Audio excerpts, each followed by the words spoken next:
So as a creative, some might define me as woke, but the reason I've been woke since I was 12 years old, and that's like the 90s, okay, is because when I was 12 years old in the 90s, it occurred to me that if I write a story, any story I write, and if I don't specify the race or gender, it would be assumed it was made by a white person. It's the voice of a white man, okay? And at the age of 12, that realization messed me up. It really fucked me up. I didn't like that at all. I didn't like that someone else is gonna take credit for my work. It's not anti anything. It's just more like, oh, if I don't mention something, someone else is gonna take credit. Therefore, I have always written female and people of color as main characters in my stories and scripts since probably 1995. And for a long time, I gotta tell you honestly, no one cared for most of my life.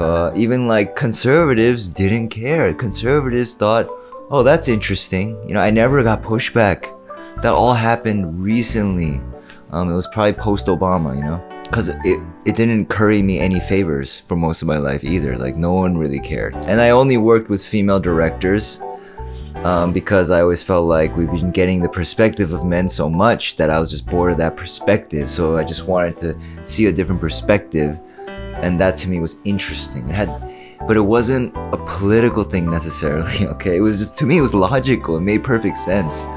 And this was at a time when liberal white women would tell me doing that such a thing was sexist. But I also remember conservatives didn't care. They actually thought it was kind of cool, interesting. And now, you know, people might push back on it, but listen, I've been doing it since back in the day. And I feel like I have very logical reasons for doing it. I think that's the better way to come at it, because there are like logical reasons why we should do this. I mean, I do have white male characters in things, right?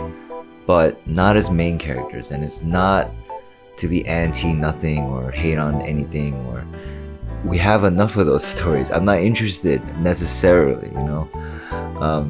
So nowadays, the only time I can watch like an all-white cast project is if it's a period piece, because otherwise I'm just like, I guess.